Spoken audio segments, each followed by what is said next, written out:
Vous êtes d'accord avec ce qui vient d'être prié? Amen, oui. Amen. Alors vous allez recevoir Amen. dans votre esprit, parce que c'est ça, c'est vraiment ce que le Seigneur m'a mis à cœur aussi. Alors le titre de cet enseignement, je ne sais pas comment l'appeler, mais peu importe, enseignement, je pense que c'est un enseignement, ouais. Je suis un esprit régénéré. Et c'est vraiment ce que Paul a prié, vient de prier là, parce que c'est pas Paul qui a prié, mais c'est l'Esprit de Dieu qui a prié, parce que Dieu il sait ce qu'on a besoin. Nous on ne sait pas ce qu'on a besoin, mais lui il le sait mieux que nous, parce qu'il nous connaît mieux qu'on se connaît. Que celui qui nous connaît le mieux, c'est notre esprit. Et notre esprit, c'est la lampe de Dieu en nous. Amen. Pourquoi ? Parce que dans notre esprit, parce que je pense qu'aujourd'hui là, toutes les personnes qui sont présentes, vous appartenez à Jésus. Amen. Vous avez entendu la voix du bon berger. Amen. Amen. Donc ça veut dire que vous avez entendu la voix de l'esprit. Ok ? Ça veut dire que votre esprit, il est régénéré. Donc vous pouvez dire, je suis un esprit régénéré, je suis une âme restaurée. Alors on n'est pas tous au même endroit de la restauration, mais c'est un chemin. Par contre, la régénération, elle est faite. Amen. Ça veut dire que votre esprit, il est vivant et que l'esprit de Christ, il habite dans votre esprit. Amen. Amen. Et que toute la connaissance, toute la capacité de Dieu, elle habite en vous. Amen. C'est pour ça que vous êtes le temple du Saint-Esprit. Vous êtes la demeure de Dieu. Amen. Est-ce que ça commence à entrer? C'est vrai, c'est des choses qu'on entend beaucoup, mais dont on... Comment dire, il y a une profondeur dans la parole. Et c'est vrai que la profondeur, c'est l'esprit, c'est ce qu'on appelle le réma, c'est la révélation. Et on va de profondeur en profondeur aussi. On va de profondeur en profondeur dans la vérité. Et c'est le Saint-Esprit qui nous conduit dans toute la connaissance de la vérité. Amen. Maintenant, l'objet de cette prédication, c'est vraiment comment on fait, comment vivre en contact avec son esprit. Ah, comme je l'ai déjà dit, mais je leur dis parce que le Seigneur veut qu'on leur dise, et moi-même en préparant cette prédication, cet enseignement, j'ai vraiment appris encore plein de choses. Alors, c'est comme des choses qui descendent de plus en plus à l'intérieur de moi. Amen. Et c'est important parce que si Dieu, c'est ça que j'aime avec le Seigneur, on est co-héritier de la grâce. On n'est pas des robots. Amen. Le Seigneur, il ne nous programme pas, et puis il va à gauche, va à droite, fait ci, fait ça. Non, non, non, non, non, non. On est des fils. Et des filles, si vous voulez, dans le monde spirituel, on parle de fils, mais peu importe. Hein. On est des fils et des filles. Et Dieu veut rien faire. Il ne nous force pas. Voilà, c'est ça. Dieu, le Saint-Esprit, on dit c'est un gentleman, c'est un esprit qui est doux. Et Dieu nous parle, on entend notre esprit souvent. Il y a ce verset qui dit c'est dans le calme et la confiance qu'est votre force. Et c'est vrai aussi que la joie de l'Éternel est notre force. Et le calme et la confiance, parce que la joie, ça produit ça aussi. Alors il y a une joie qui excite, ça c'est la joie de l'âme. Mais la joie de l'esprit, elle ne produit pas la même chose que l'âme. Je ne dis pas que c'est pas bien de se réjouir dans son âme. Si on a une bonne nouvelle, hein, voilà, ben c'est bon de se réjouir aussi dans son âme. Mais ce que je veux, là ce matin, on parle de l'esprit régénéré. Donc on va vraiment mettre ce qu'on appelle le focus, hein, c'est-à-dire on va zoomer hein, sur l'esprit. Amen. Et tout ce qu'on va se dire, c'est pour qu'on prenne, comment dire, qu'on soit vraiment en communion, en contact, et qu'on prenne conscience de son esprit. Et en fait, on va travailler à éclaircir le passage de Romains 8 qui dit que notre âme doit être renouvelée. Et renouveler aussi, ça veut dire ramener à la bonne place. Et c'est l'esprit qui renouvelle notre âme. Parce que, en fait, une âme renouvelée, je vais vous le dire autrement, c'est une âme qui est dominée par l'esprit. Amen. Alors, pas n'importe quel esprit, bien entendu, parce qu'il y a aussi un monde spirituel, il y a le bon côté et le mauvais côté, ok hein. Et il y a aussi, alors nous, quand on vient à Christ, Dieu ressuscite, en fait Dieu revient dans notre esprit, c'est ça qui se passe. Mais notre esprit, il était là. Et à la chute, il s'est passé quelque chose, c'est-à-dire que la relation a été coupée avec Dieu, ça veut dire que quoi ? Que l'esprit de Dieu s'est retiré de l'homme. Quelque part, c'est ça. Et notre esprit s'est effondré, je vous donne une image, s'est effondré dans notre âme. Et après, notre âme, souvent, s'est effondrée dans le corps. Vous comprenez ce que je veux dire? Il y a eu comme un affaissement des choses, si on peut parler comme ça. Et c'est pour ça que beaucoup de personnes... alors, on n'est pas tous les mêmes. Il y a même des gens qui ne sont pas chrétiens, qui ont un esprit fort. Hein, et qui arrivent à vivre dans leur esprit. Mais le souci, souvent, ce sont des gens qui ont une puissance dans le monde spirituel aussi, mais pas une bonne puissance. Parce que leur puissance, ils l'attirent pas de Christ, ils l'attirent de Satan. Voilà. Parce que le diable n'est pas un créateur, le diable est un imitateur, et le diable sait parfaitement comment fonctionne le royaume de Dieu. Et de même que Dieu, ce que je veux vous dire, c'est que l'ennemi imite toujours le royaume de Dieu. Bon, après, je fais une toute petite parenthèse, hein, pour que vous compreniez aussi que le monde spirituel, par moment, on peut le côtoyer et que c'est bon de le savoir, parce qu'il faut s'en protéger. Hein, il y a des personnes qu'il vaut mieux éviter, qu'il vaut mieux pas fréquenter, si on n'est pas appelé à les fréquenter. Voilà. Et je veux dire de même que nous, on n'a rien à craindre. Alors c'est là aussi où il y a des doctrines dans le monde chrétien qui dit qu'un chrétien ne peut pas avoir de mauvais esprits en lui ou être sous influence démoniaque. Alors oui, on peut pas, notre esprit, il ne peut pas être habité par Satan, ok? Notre esprit, il est habité par le Saint-Esprit. Voilà. Maintenant, le diable, il peut influencer notre âme. Alors notre âme, c'est quoi? C'est notre personnalité, c'est nos pensées, nos raisonnements, nos émotions. Ok, hein? Je pense qu'ici, beaucoup savent ce que c'est qu'un esprit de dépression qui vous vient dessus, une tristesse, d'un coup on est triste. Alors on peut être triste aussi parce qu'on a une mauvaise nouvelle, hein, mais en tant que chrétien, c'est vrai qu'on ne doit pas se laisser aller non plus à s'effondrer dans notre âme, même si on a de bonnes raisons d'être attristé. Attention, la tristesse, c'est pas un fruit de l'esprit. Et grâce à Dieu, je veux dire, il ne faut pas rester dedans. C'est normal, hein, je pense qu'ici on a tous perdu des êtres chers, c'est normal de pleurer, c'est normal de faire son deuil, mais c'est pas normal d'y rester. Il y a des gens, si vous regardez des personnes, hein, en tout cas ce que je raconte, c'est je ne juge et je n'accable personne. C'est pas à moi de juger, hein, nous on est là pour aimer. Mais on doit aussi s'expliquer et dénoncer des choses et comprendre comment ça fonctionne, justement pour pas être piégé. Parce que si on est aveugle, hein, c'est ce que la parole nous dit, est-ce qu'un aveugle peut conduire un autre aveugle? Donc Dieu veut nous enseigner, veut nous éclairer ce matin sur les choses spirituelles, sur comment on fonctionne, comment ça fonctionne dans le monde spirituel, parce que comme l'a dit Paul, comme Paul nous l'enseigne, comme il nous a témoigné que Dieu l'emmène au ciel, Amen. Moi j'ai envie de vivre dans mon esprit. Okay? Et je veux prendre de plus en plus conscience que je suis un esprit régénéré. Amen. Oui, et une âme en restauration, mais déjà un esprit régénéré. Okay? Et si je suis consciente de plus en plus que mon esprit est régénéré, et que la vérité de Jésus, elle habite dans mon esprit, et que j'ai cette vérité, je cherche. Et la Bible, elle dit, c'est Matthieu 7,7, demandez, vous recevrez, cherchez, vous trouverez, frappez, l'on vous ouvrira. Voilà. Et je crois vraiment que c'est un passage qui parle de ça aussi. Ayez faim et soif. Faim et soif de quoi? Ben, faim et soif de Dieu. Faim et soif de sa présence. Sa présence en moi, elle est dans mon esprit. Faim et soif d'être consciente de mon esprit. Et que mon âme, alors c'est là que notre âme, elle intervient. Parce qu'on a besoin de notre âme. Parce que comme je vous ai dit, c'est pas mauvais d'avoir des émotions. C'est pas mauvais de réfléchir. Ce qui est mauvais, c'est d'avoir des émotions et de réfléchir sans être soumis à notre esprit. Et c'est quand l'âme, elle décide toute seule, en fait, elle va être sous l'influence de la chute, c'est-à-dire de Satan. Et c'est exactement le mensonge que Satan, il a fait tomber Ève comment? Qu'est-ce qui a péché à la chute? C'est pas l'esprit de Ève, hein. C'est son âme.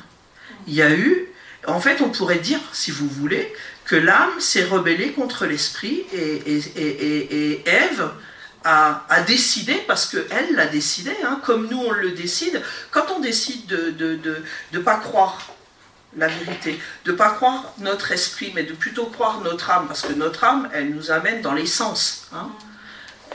Comme disait, c'est ce que Jésus a dit à Thomas, quand Thomas a dit « Moi je veux voir pour croire ». Jésus a dit quoi? Heureux ceux qui croiront sans avoir vu. Ça veut dire voir dans son âme. Mais maintenant, moi ce que je veux, c'est voir dans l'esprit. Parce que dans l'esprit, on a des yeux aussi. On peut, dans l'esprit, il y a des émotions. Dans l'esprit, il y a des sentiments. Dans l'esprit, il y a des yeux. Quand vous avez une image dans votre tête, à l'intérieur de votre tête, elle n'existe pas à l'extérieur, on est d'accord. Mais pourtant, vous la recevez, cette image. Elle est pour vous, elle est réelle. À l'intérieur, ok? Vous comprenez comment on fonctionne, hein? Donc, effectivement, des fois, on croit qu'on... C'est pour ça que c'est important. Longtemps... Je ne pensais pas que j'allais peut-être l'amener maintenant, mais quand j'entends des personnes qui sont transportées dans l'esprit et tout, et en préparant ce message, je disais au Seigneur, ça fait quand même longtemps, Seigneur, que je te connais. Ça fait longtemps. Alors, encore une fois, hein, comme je vous dis, j'ai appris des choses et j'ai pris conscience, vraiment. Avec, je dirais, plus d'épaisseur, plus de profondeur. Ça devient plus clair pour moi, vous comprenez? C'est comme quelque chose qui... Comme un peu un dessin qui était grossier, mais comme un croquis, hein, comme disent les dessinateurs, comme quelque chose qui était croqué en moi et qui devient de plus en plus précis, raffiné.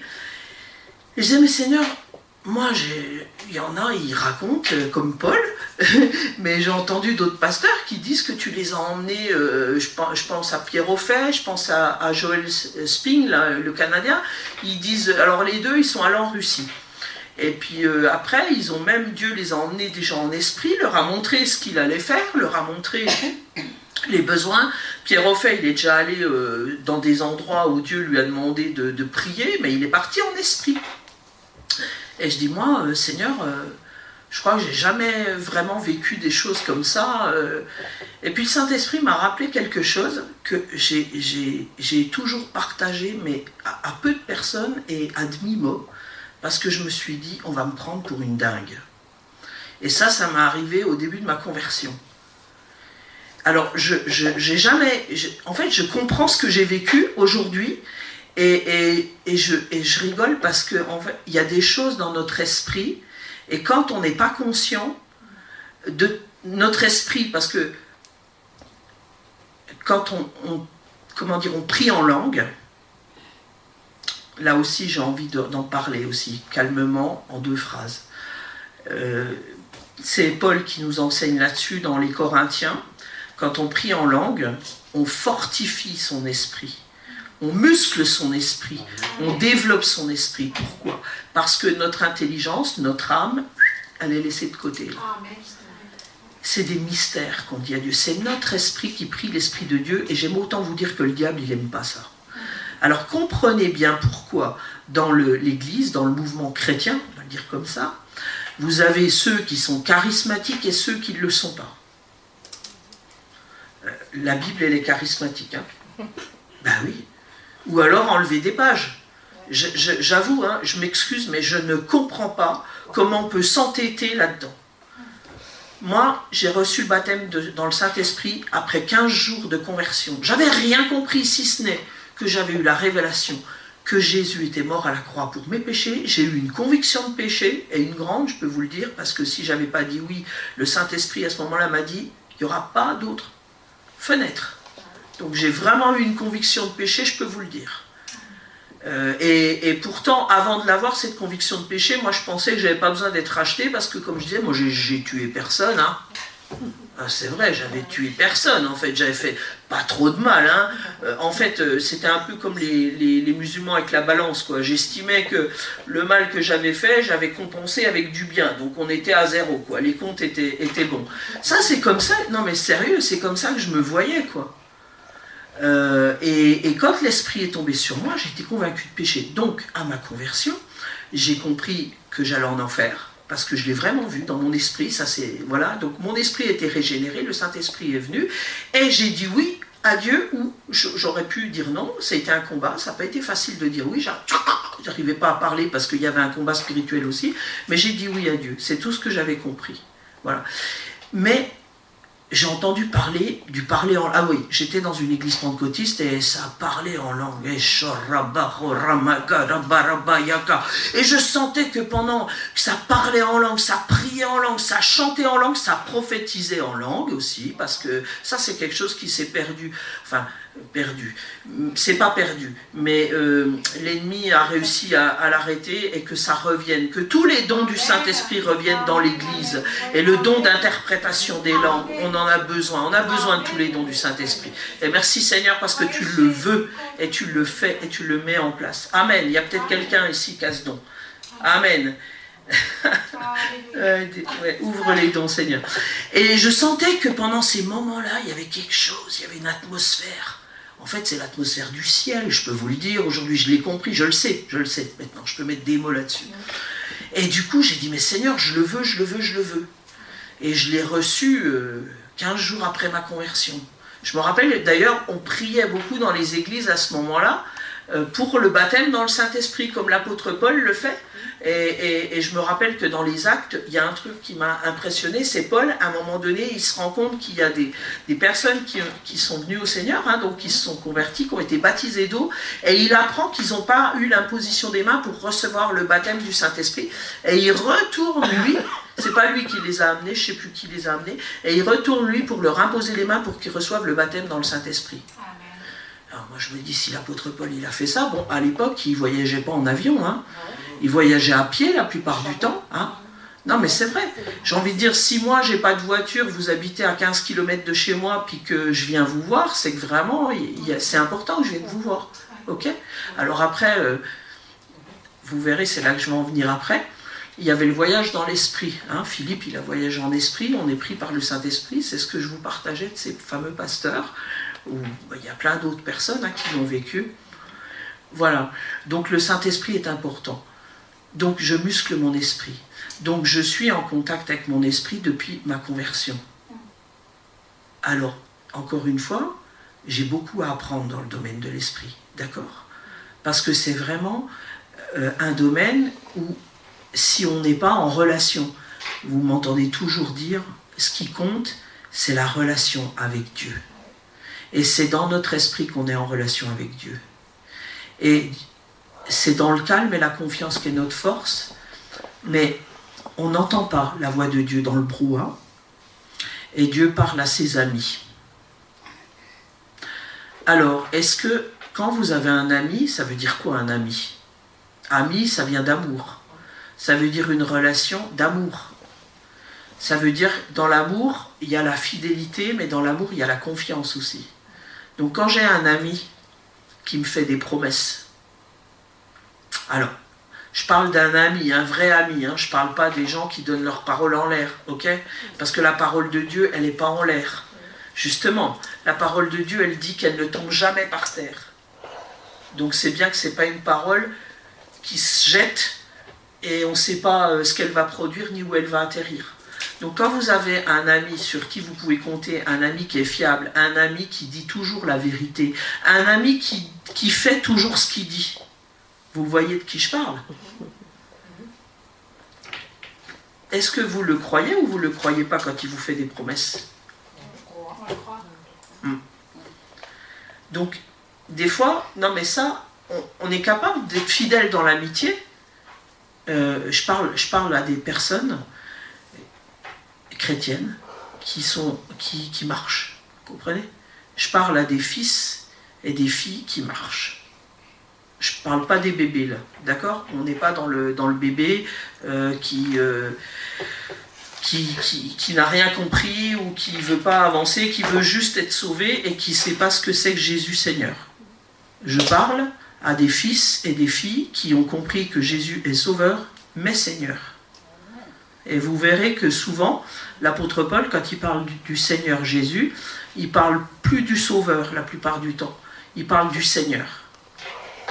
Et ça m'a interpellé aussi il n'y a pas longtemps. J'avais jamais fait attention à ça. Hein, c'est comme quand on dit Jésus et Jésus-Christ. C'est pas la même chose. Il y a quelque chose de plus dans Christ. Amen. Voilà. Donc, figurez-vous que j'ai déjà voyagé dans l'esprit. Voilà. Et le Seigneur me l'a rappelé. J'étais jeune converti. Et je me rappelle, ma fille était petite et elle était à l'école maternelle à l'époque. Elle y était à l'âge de 2 ans. Et je ne sais plus quel âge elle avait, 2 ans, 2 ans et demi, 3 ans, je ne sais plus. Et j'avais des courses à faire, le repas n'était pas fait, et je devais récupérer ma fille à 11h30. Et je me rappelle que ce matin-là, le Seigneur me dit, va voir tel frère. C'était un frère, un ami, un frère, on s'est convertis en même temps, il était dans la drogue, et le Saint-Esprit m'avait mis à cœur de prier pour lui, et je sentais qu'il avait replongé, quoi.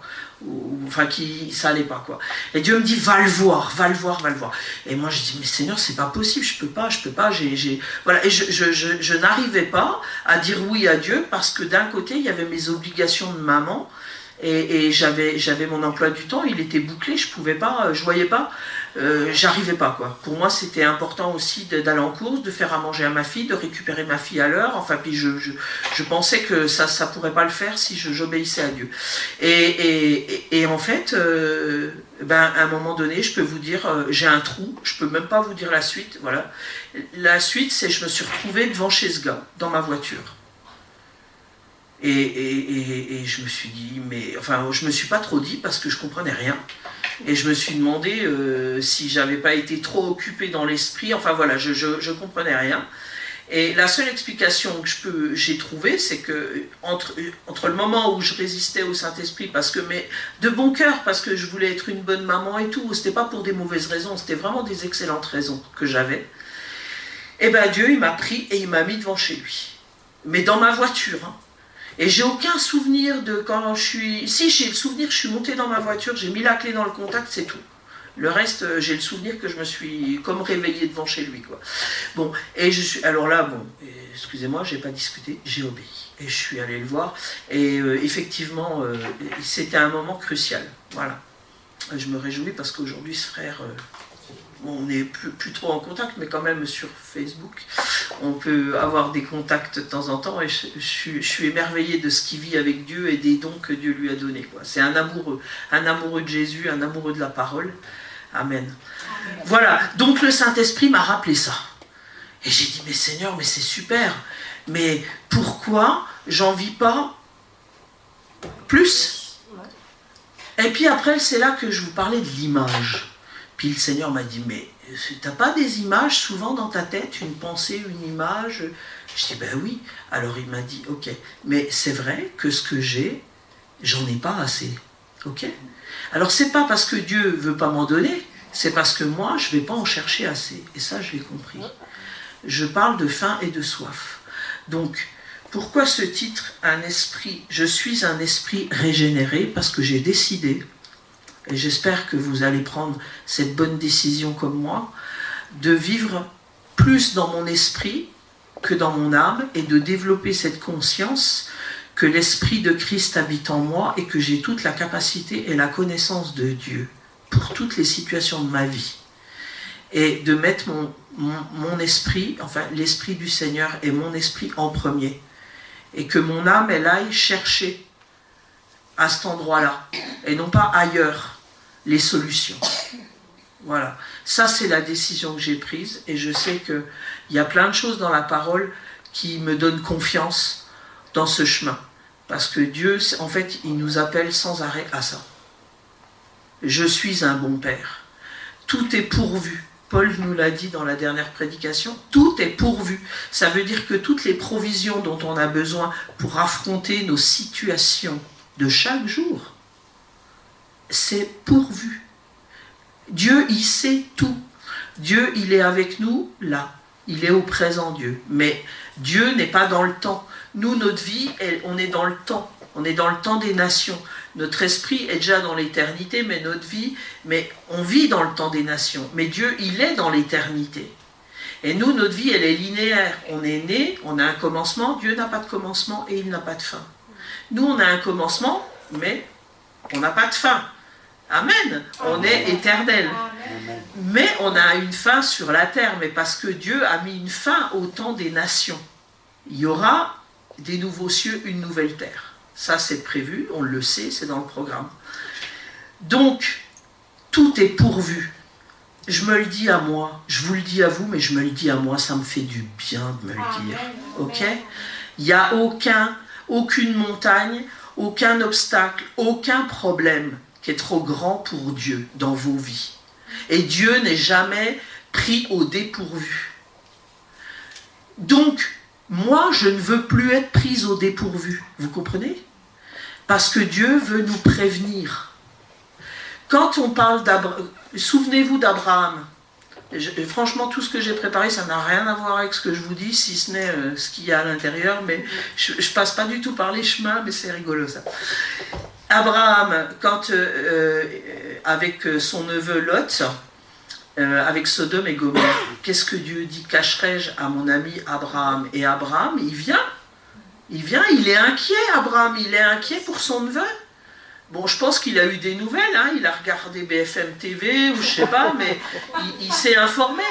Hein, bon, c'est pas une bonne chaîne, hein, vous informez pas par BFM. Mais voilà, donc il vient devant Dieu, Abraham, il vient chercher quoi? Ben, la connaissance, parce qu'il a compris que Dieu sait tout, et que Dieu peut tout, et que Dieu est amour. C'est ça. Plus vous allez être connecté avec votre esprit, plus vous allez croire. Plus votre âme, elle va faire confiance. Parce que le problème qu'on a, c'est notre âme. Quand on est dans l'esprit, tout va bien. Hein, non? Hein, quand je vous parlais du parler en langue, là, que je sentais que le ciel était ouvert, on est invincible. Hein, franchement, quand on est dans la louange, dans l'adoration, quand le Seigneur, il est là, au milieu de nous, mais on n'a peur de rien, on sait que rien peut nous arriver, c'est la vie, quoi, la vie abondante.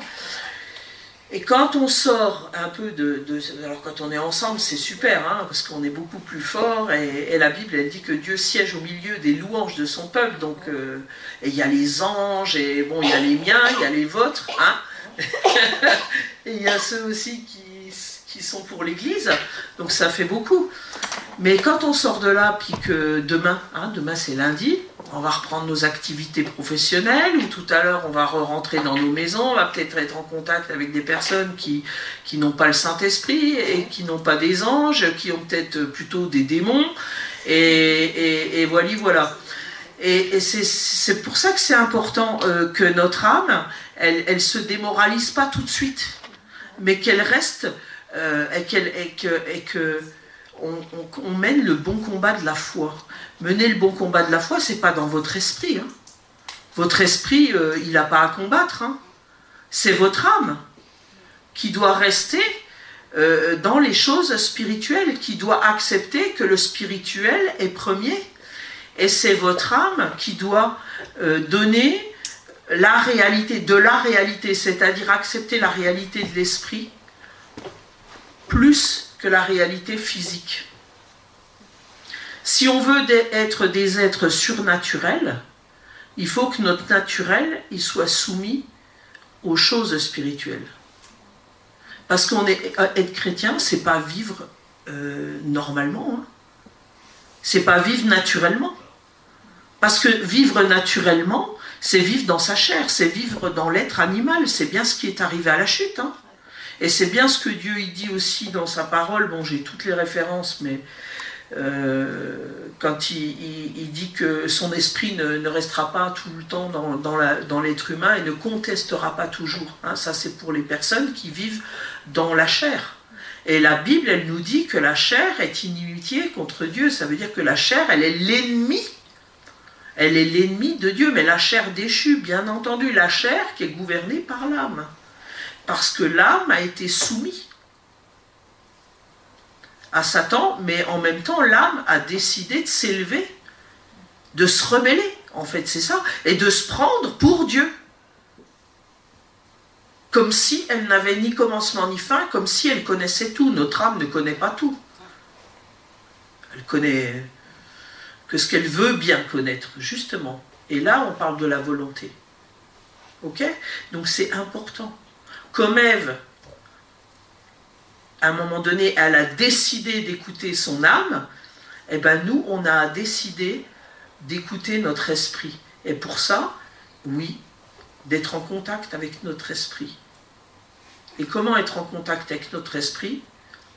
Eh bien, c'est en prenant ce temps, en fixant nos pensées sur les vérités de la parole, déjà en croyant que Jésus habite en nous, en croyant que Jésus, il est en nous, en croyant qu'il est la vérité. Jésus, il est la parole qui a été faite chair. Vous vous rendez compte? J'ai la parole qui a été faite chair qui habite en moi. Il y a un verset aussi dans l'Ancien Testament, alors pardon pour les références, mais vous pourrez les trouver, qui dit que la parole, elle est gravée dans notre cœur. Elle est gravée dans notre cœur. Notre cœur, souvent, c'est notre esprit. Il y a plein de versets. Et c'est vrai qu'il y a beaucoup de chrétiens qui passent ces versets, ils les connaissent par cœur, ils vont les chanter, mais ça ne représente rien pour eux. Et je crois qu'il est temps que la parole de Dieu, ça soit quelque chose qui descende. Parce que la parole de Dieu, elle est esprit et vie. Esprit et vie. Et si vous prenez dans la Genèse, quand Dieu a créé l'homme, il l'a créé de la terre, mais pour que l'homme devienne une âme vivante, il a soufflé en l'homme. Et qu'est-ce que Dieu a mis? L'esprit. Donc c'est bien l'esprit qui donne la vie. Et c'est bien l'esprit qui a permis à l'âme d'être une âme vivante. Vous comprenez? Et voilà. Et l'ennemi, il nous a enfumés, il nous a fait croire n'importe quoi. Hein, et il continue. Et c'est vrai que si vous vous nourrissez pas des choses spirituelles, vous êtes dans le naturel. Vous vivez dans le naturel. Hein, personne n'est hors sol. Il n'y a pas de tapis volant parmi nous de fakirs. Non mais pardon, je plaisante un peu, c'est pour vous réveiller là, pour pas que vous vous endormiez. Mais on est bien dans ce monde naturel. Mais nous sommes pas de ce monde. Amen. Ah, ça veut dire quoi? Ça veut dire qu'on n'est pas de ce monde. On appartient au royaume de Dieu. Et cherchez premièrement le royaume de Dieu et sa justice, et toutes choses vous seront données par-dessus. Ça, c'est Matthieu 26, 32 ou 32, 26, je ne sais plus. Non, c'est 26, voilà. Ok, alors, je suis donc un esprit régénéré, une âme restaurée et un corps guéri. Ah, ça, j'avais oublié de vous le dire. Ça, c'est le salut. Amen. Donc par son sang, je suis lavé, purifié de tous mes péchés, et par ses meurtrissures, je suis guéri. La guérison, elle vient de Dieu, parce que la maladie ne vient pas de Dieu. Et que Dieu ne veut pas... Est-ce que vous croyez que Jésus, il veut un corps malade? Non. Donc on est le corps de Jésus, on est le corps de Christ. Vous prenez soin de votre corps, autant que de votre tête. D'accord? Donc Christ, c'est pareil. La tête est saine, le corps est sain. Donc par ces meurtrissures, nous sommes guéris. Ça a coûté cher à Jésus. Parce que si vous réfléchissez bien, il a tout payé. Il a eu tous les supplices. Fouetté, insulté, humilié, torturé, et pour finir crucifié, quoi. Donc mise à mort. Mais pas mise à mort... j'ai envie de dire d'un coup, non, à l'agonie, quoi. Hein. Donc tout ça, il l'a payé. Il y a eu un prix très fort. Alors, oui, des fois, on combat le bon combat de la foi. Parce qu'encore une fois, alors peut-être que vous l'avez vécu comme moi, quand j'étais jeune chrétienne, j'ai été guérie, sans combattre.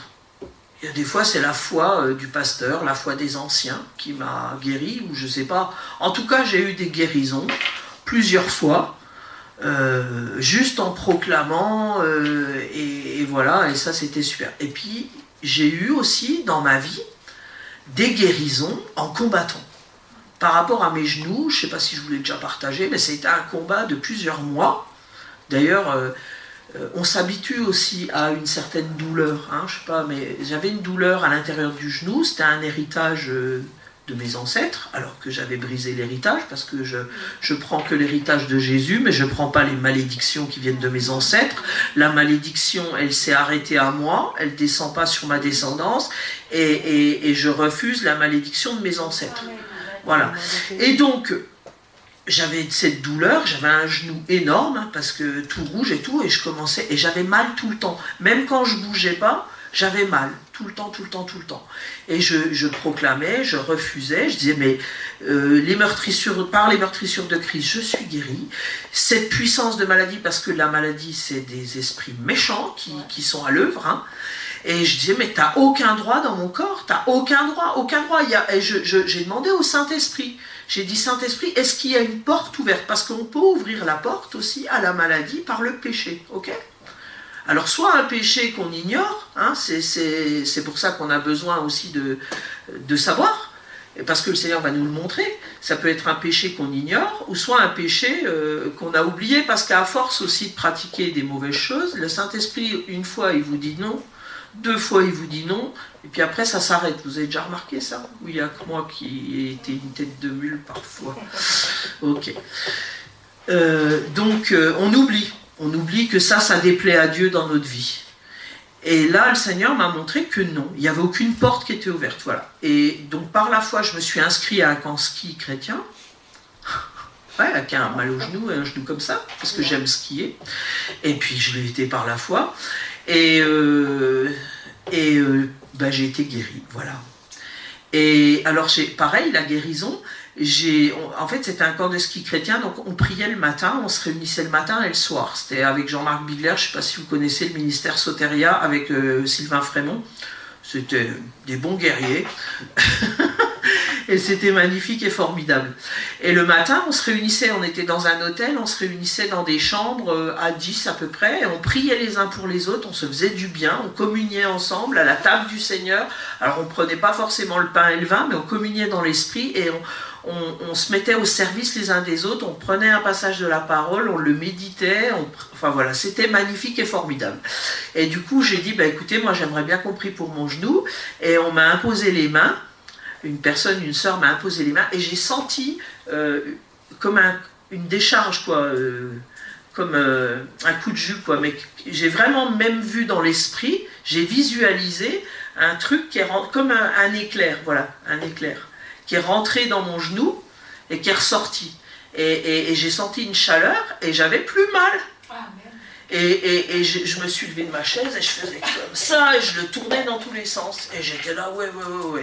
Et je suis reparti dans ma chambre, je suis descendu pour mettre mes chaussures de ski, prendre mes skis, parce que j'étais dans un super hôtel d'une station à l'Aisin, en Suisse. Et j'étais tout près des pistes, et dès que j'ai chaussé mes chaussures de ski, la douleur est revenue. Mais qu'est-ce que j'ai fait? Est-ce que vous croyez que j'ai écouté mon corps? Ce menteur? Est-ce que vous croyez que j'ai écouté mon âme? Non. J'ai dit, je suis guéri. Et j'ai dit, merci Seigneur, parce que je vais passer une magnifique journée de ski. Et j'y suis allé par la foi, et je vous assure, j'ai super bien skié, que des noirs, avec des bosses, et j'ai pas eu mal une seule fois. Par contre, je revenais, dès que j'enlevais les chaussures, alors, la grande bénédiction du Seigneur, c'est que dans cet hôtel, figurez-vous qu'après le ski, qu'est-ce que je faisais? J'allais à la piscine et au jacuzzi. J'allais me faire masser dans les bulles et le jacuzzi. Voilà. Donc ça a duré comme ça toute la semaine. Et voilà, mais j'ai continué à proclamer et tout. Et ça ne me dérangeait pas, parce que mon esprit dominait mon âme et mon corps. Me demandez pas comment, je sais pas, je vous témoigne de ce que j'ai vécu. Et un jour, j'ai plus eu mal, un jour mon genou a diminué, un jour je me suis aperçue, en fait je vais le dire comme ça, parce que je sais même pas quand est-ce que vraiment mon corps, c'est venu dans le corps, quoi. Je peux même pas le dire, je m'en rappelle pas. Voilà. Et c'est vrai que par l'esprit, on peut vraiment... c'est un peu quand Jésus nous dit, ne vous inquiétez pas de ce que vous direz. Et il le dit, ça me fait penser aux disciples. Alors excusez-moi, hein, mon petit genou par rapport à ce que qui c'est qui a été mis, Pierre et Silas, c'est ça, quand ils ont été mis en prison, hein? Excusez-moi, c'est pas la même chose, hein, c'est pas le même décor, c'est pas le même contexte, mais c'est quand même ça aussi notre réalité, hein. Paul et Silas, ils ont été mis en prison, et qu'est-ce qu'ils ont fait? Ils sont restés dans l'esprit, ils sont restés dans la joie de leur maître, ils sont restés dans la joie de Dieu, ils ne se sont pas laissés... Pourtant, excusez-moi, il y avait de quoi se laisser la tristesse, et notre âme dire, mais tu te rends compte, tu prêches Dieu, tu apportes la parole de Dieu, et regarde le Seigneur, il te laisse te faire fouetter, parce qu'ils ont été fouettés aussi, hein, n'oublions pas quand même, hein. T'es fouetté, t'es mis en prison, mais c'est pas juste, t'as rien fait de mal, au contraire, tu fais que du bien, hein. Bon alors, éventuellement t'acceptes de te faire insulter, hein, je pense que ça vous est déjà arrivé de vous faire insulter ou moquer parce que vous êtes chrétien ou parce que... Bon, mais on vous a pas fouetté encore, on vous a pas mis en prison. Peut-être ça viendra, j'en sais rien. Mais ils sont restés. Et c'est ça, je veux dire, peu importe, on s'en fiche que ça va nous arriver ou pas. Ce qui compte, c'est que, de toute façon, les épreuves, c'est les épreuves. Je veux dire, si on n'est pas dans notre esprit, on ne tiendra pas. Que ça soit la perte d'un travail, la perte d'un être cher, ou une frustration parce qu'on n'a pas le truc qu'on veut. Si on vit dans la chair, on va être faible et on ne servira pas le Seigneur.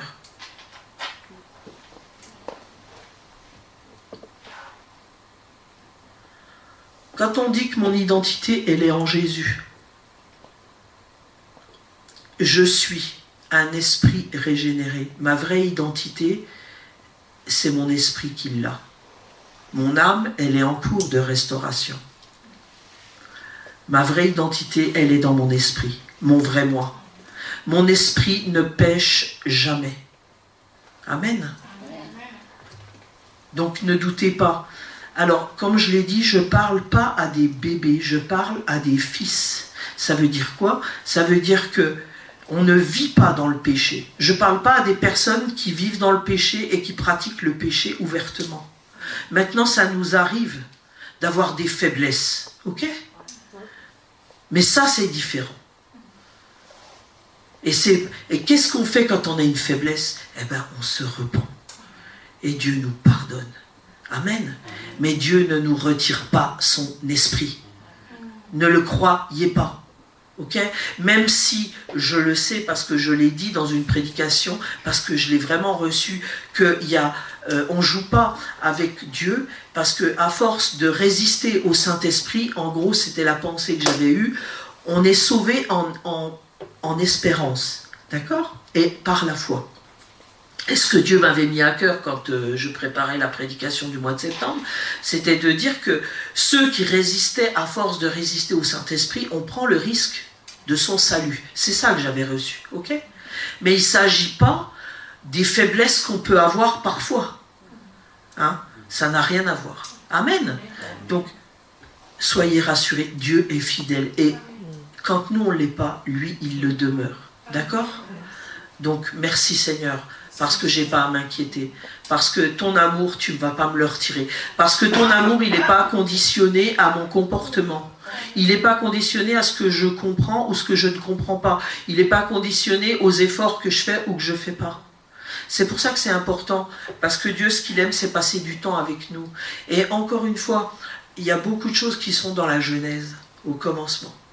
Et souvent, des fois, quand je dis, je le dis parce que des fois on est hors sol, ça veut dire qu'on est séparé, on est coupé de nos racines, on est coupé du commencement, et le fait d'être coupé du commencement nous empêche de comprendre certaines choses. Mais si vous regardez bien, qu'est-ce qui s'est passé à la chute? C'est la séparation, c'est la relation qui a été coupée. Dieu est un Dieu de relation, mais sauf que la relation avec Dieu ne se fait pas dans notre âme. Parce que ça, c'est le boulot de mon âme, la relation, d'accord? Dans le monde physique, mon âme, c'est elle qui fait la relation avec l'autre. Mais dans le monde spirituel, c'est mon esprit qui est en relation avec l'esprit de Dieu.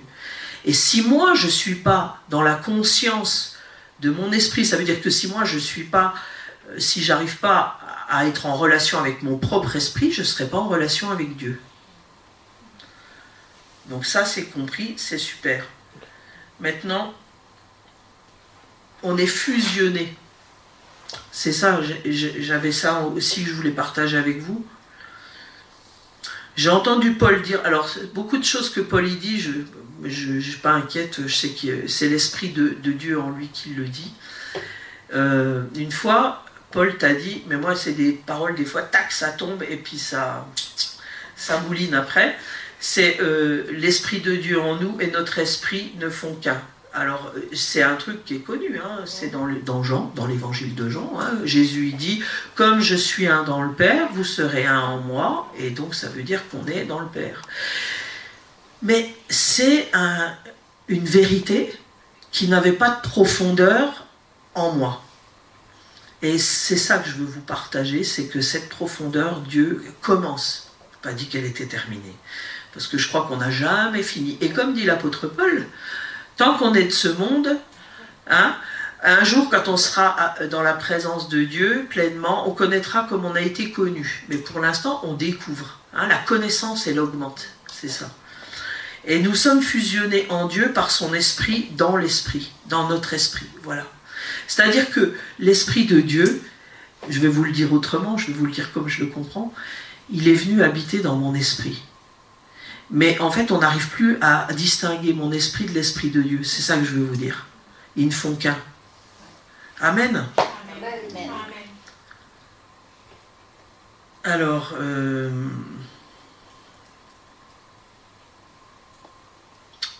c'est ce que je vous disais tout à l'heure, quand je vous parlais que je parle à des fils, je parlais des faiblesses. Hein. Il y a un verset dans la parole qui dit, donc maintenant je vais appuyer un peu ce que j'ai dit sur quelques versets, je pense que c'est important. 1 Jean 3, 9, alors j'ai trouvé, je ne sais pas d'où ça sort, mais j'ai trouvé une version sur internet qui me convient bien, enfin une façon de le dire. Dans 1 Jean 3, 9, on ne pêche plus. D'accord ? Quand on appartient à Dieu, on ne pêche plus. Quiconque est né de Dieu ne continue pas dans le péché, parce que l'Esprit de Dieu demeure en lui, et il ne peut continuer à pécher parce qu'il est né de Dieu, ayant reçu le Saint-Esprit promis. Voilà. Alors, je voudrais aussi qu'on lise Galates 5, 13 à 26. Encore une fois, Paul, l'apôtre, je précise, des fois je parle de Paul, notre pasteur, des fois de l'apôtre. L'apôtre Paul, c'est lui qui enseigne le mieux ce qui concerne cette vie de l'esprit. Et Paul, l'épître aux Galates, je vous encourage vraiment à la lire. Lisez-la, ouvrez, dites, je reçois dans mon esprit la révélation de la vérité. Je me connecte avec mon esprit pour lire la parole, parce qu'en fait c'est ça. C'est votre âme qui lit la parole, votre intelligence. Hein, si vous ne savez pas lire, vous allez avoir du mal. Et quand vous lisez la parole avec votre âme, ce qui fait, ça se réunit, votre esprit et votre âme, tac, c'est ce que j'appelle matcher. Ça veut dire, oui, gagner, c'est ça la vérité. Et c'est ça le réma aussi. C'est pour ça que c'est important. Alors, il n'est pas question de faire un marathon dans la Bible et de se mettre à une loi religieuse en disant vous lirez 3 chapitres par jour. C'est pas ça. Mais c'est de méditer la parole. C'est qu'elle habite dans notre âme. Et pour ça, il faut s'en nourrir.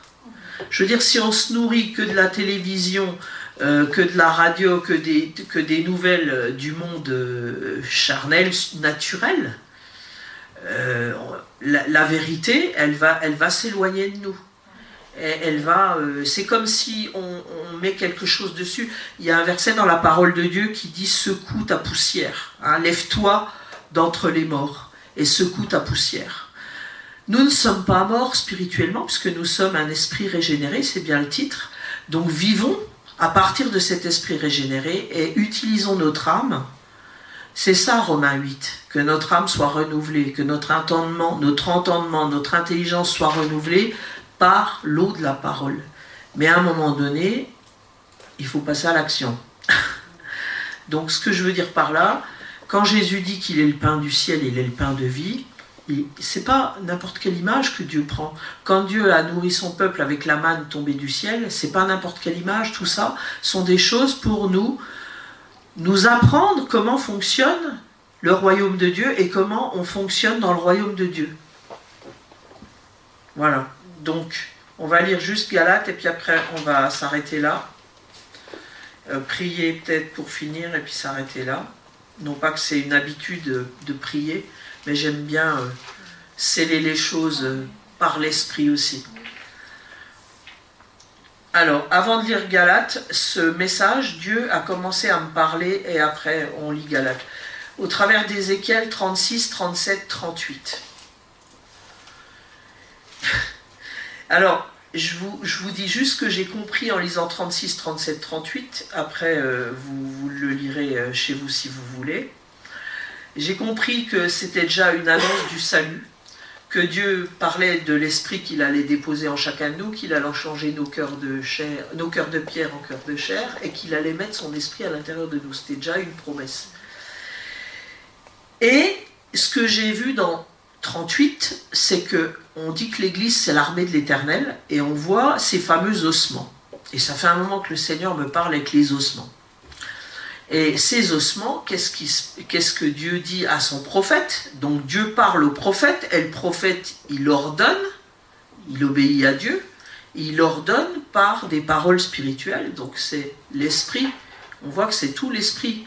Et qu'est-ce qui se passe? Ces ossements retrouvent la vie. Il y a des nerfs, de la chair qui revient, et ça forme une armée.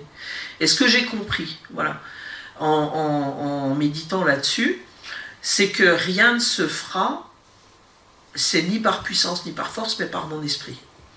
Donc si nous, on ne vit pas dans le surnaturel, si on ne vit pas dans notre esprit, on ne pourra pas faire partie de cette armée de l'Éternel. Voilà. Parce qu'on sera comme des ossements desséchés. C'est ce que j'ai compris, c'est ce que... Alors, ma prédication ne tournait pas, mon enseignement, c'était pas ça, c'était déjà de vous donner envie et que vous vous positionnez sur le rocher. Le rocher, c'est Christ. Le rocher, c'est la vérité. Le rocher, c'est Christ en moi, c'est mon esprit.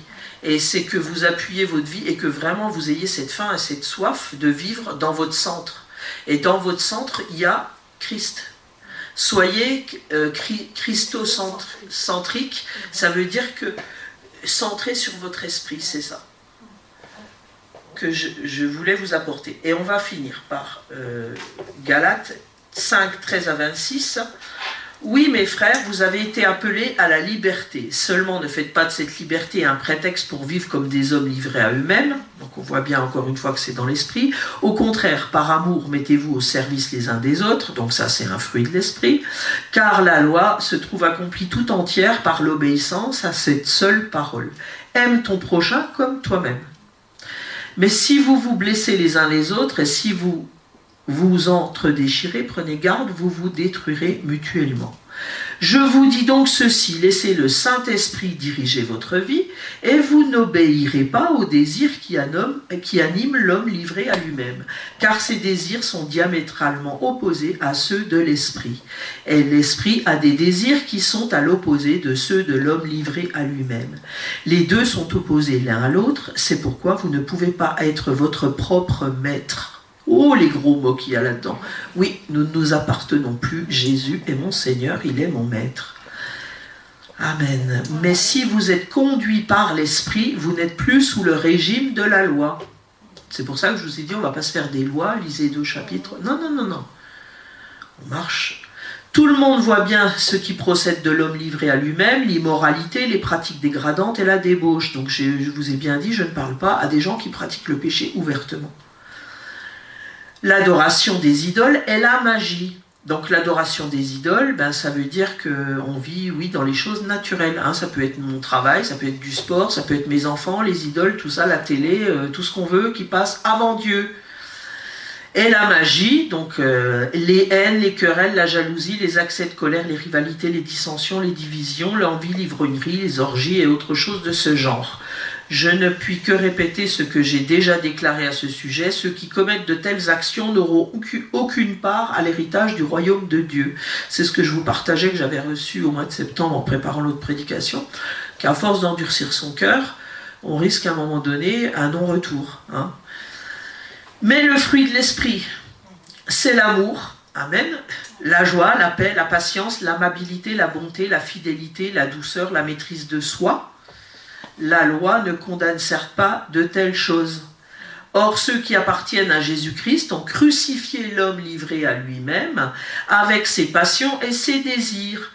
puisque l'esprit est la source de notre vie. C'est ce que je vous disais. Soyez centrés sur votre esprit, il est la source de votre vie. Pas votre âme, pas votre corps, votre esprit. Laissons-le aussi diriger notre conduite. C'est ce que je vous disais aussi quand je disais qu'on peut être affecté par une mauvaise nouvelle, mais pas se laisser dominer, et que ce n'est pas notre âme qui doit prendre le dessus, et la tristesse, et voilà. Donc de temps en temps, il faut la petite aiguë, il faut s'en méfier. En tout cas, moi je m'en méfie chez moi. Parce que j'aime bien lécher mes petites blessures des fois. Hein. Ok. Ça, c'est un petit avertissement que je vous partage pour moi. Ne soyons pas vaniteux et évitons de nous provoquer les uns les autres et de nous jalouser mutuellement. Donc on voit bien l'esprit qui règne dans le royaume de Dieu. Voilà, je voulais finir par là pour vous dire que le monde verra Jésus en nous, à l'amour que nous aurons les uns pour les autres. Et cet amour ne peut venir que du fruit de l'esprit. Voilà, c'est pas un amour naturel, c'est un amour surnaturel. L'amour supporte tout, l'amour pardonne tout, et l'amour ne soupçonne pas le mal. Amen. Voilà. Alors, je veux juste finir par la prière. Je veux demander au Seigneur vraiment quelque chose de particulier pour chacun de vous. Seigneur, merci. Merci pour ta parole. Merci pour ton esprit en nous. Merci pour tout ce que tu as fait. Merci de nous avoir réconciliés avec toi. Merci parce que tu es notre Père. Nous sommes tes fils et tes filles.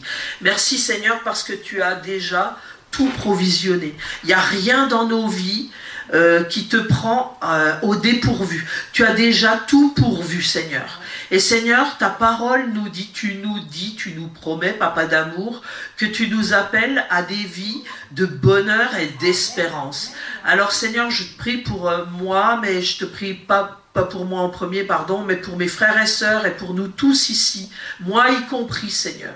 Seigneur, tu connais les obstacles, les barrières qui sont actuellement dans nos vies, les choses qui nous bloquent, les choses qui nous peinent, les choses qui nous frustrent, les incompréhensions, les choses avec lesquelles on se bagarre, les choses qui nous fatiguent, les découragements et tout ça. Seigneur, j'apporte tout devant toi, Seigneur, et je te prie, Papa d'amour, que tu donnes à chacun et à chacune une parole de vie, une parole de délivrance, une parole de guérison. Amen.